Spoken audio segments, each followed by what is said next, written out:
Hello everybody and welcome back to our little channel. So a few weeks back I was at the gathering, tea at the tailgate, and one of the questions that was reoccurring that I was asked an awful lot whilst there was what was the idea behind the Land Rover build. So today I'd like to quickly talk about some of the theories and what was going on in my brain when I started kitting this thing out.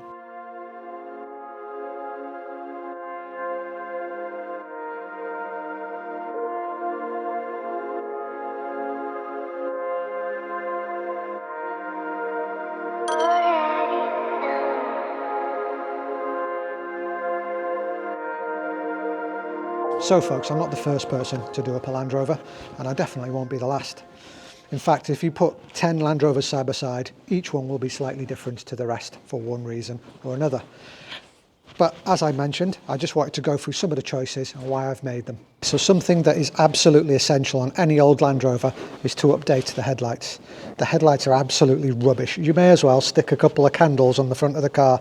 They'll probably give out just as much light as the standard headlights. So we went with an upgraded WAUK headlight kit. These are just cheap spotlights from Amazon, I believe, and that is slightly more expensive from a company called Colite. I like that one because it's got a few different DRLs on it. And indeed, you have seen the daytime running lights on this. We have got the halos and we've got the strips on the top. If I remember, I'll insert a picture just here what it looks like at night. So exterior wise, it's not massively different to what it standardly would be.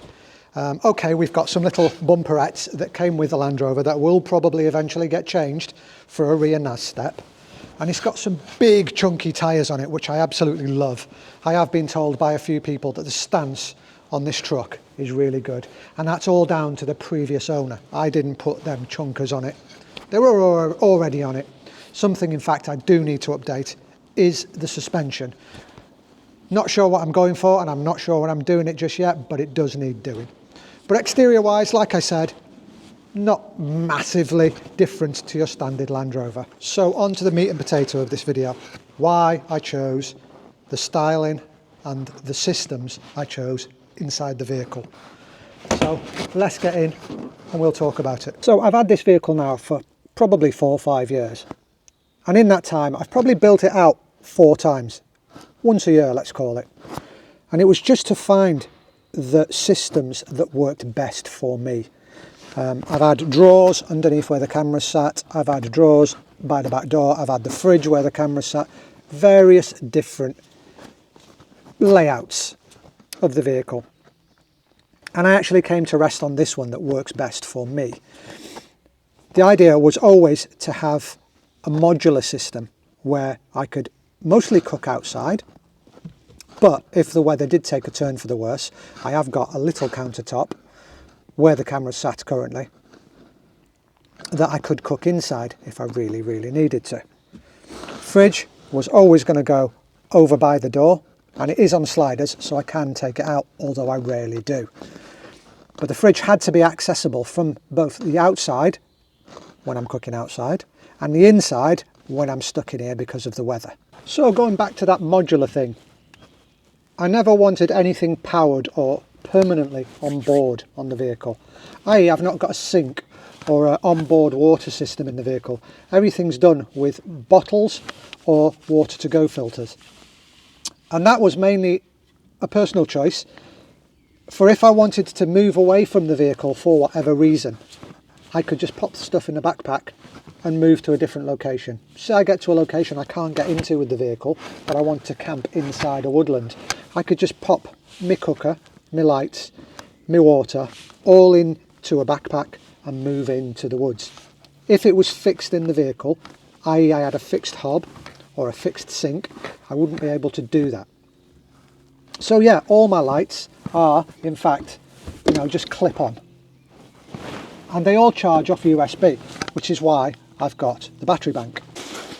So this beauty here is one of 2 I own. This is the Anchor Powerhouse 555. I think it's been discontinued because the last few times I've looked for it on Amazon, it's been out of stock. So it may have been superseded by the Solix.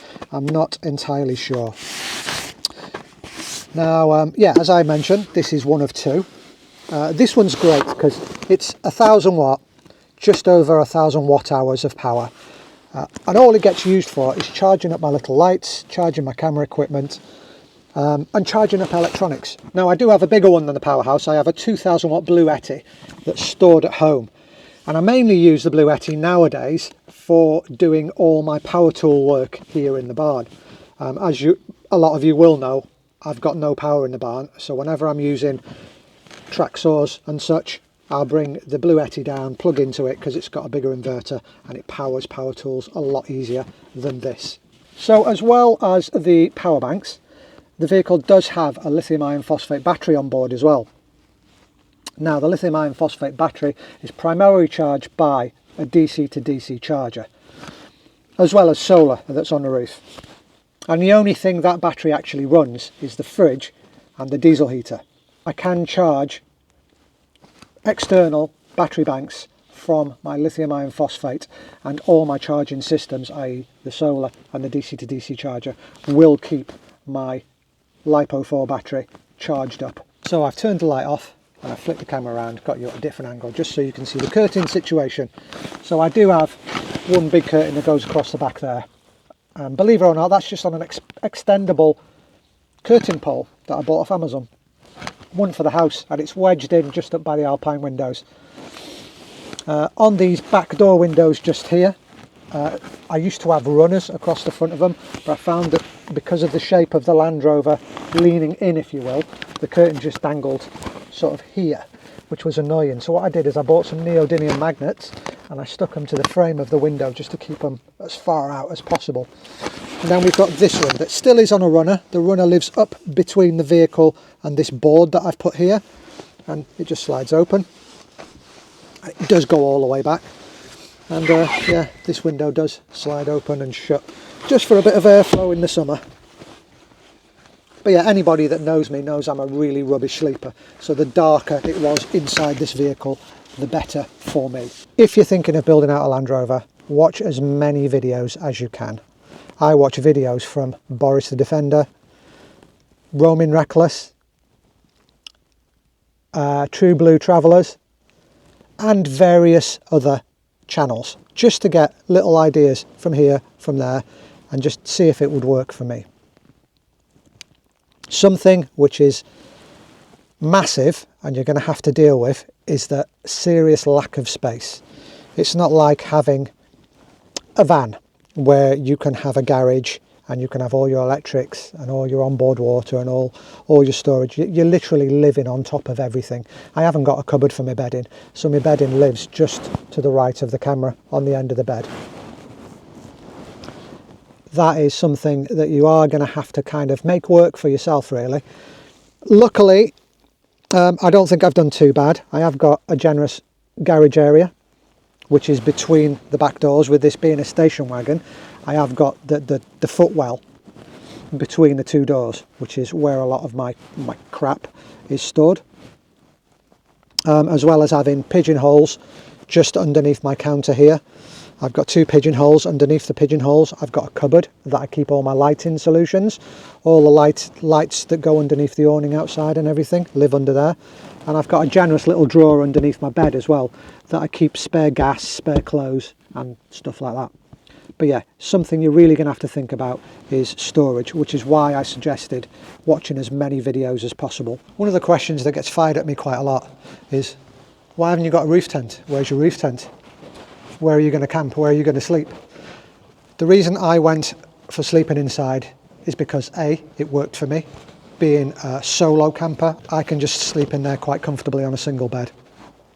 But also the style of camping I do is much more suited to not having a roof tent, i.e. stealth camping, lay-by camping, camping up in a car park. If you've got a roof tent on your vehicle, you're kind of drawing attention to yourself. It's saying, I'm sleeping in my vehicle.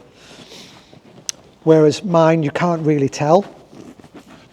You will have an inkling if you know what you're looking for, but you can't really tell it's a camper. I suppose eventually I would like a pop top of some description in here, just for the versatility really. So if I am on a campsite or I'm in the woods with the lads, I can deploy it and have a bit more space.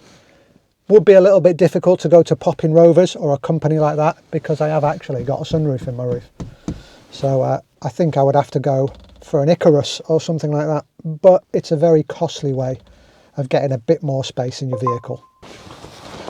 So I have got a few more upgrades to do. In fact, I've got some parts coming to me, but with it being Easter weekend, they're a little bit slow.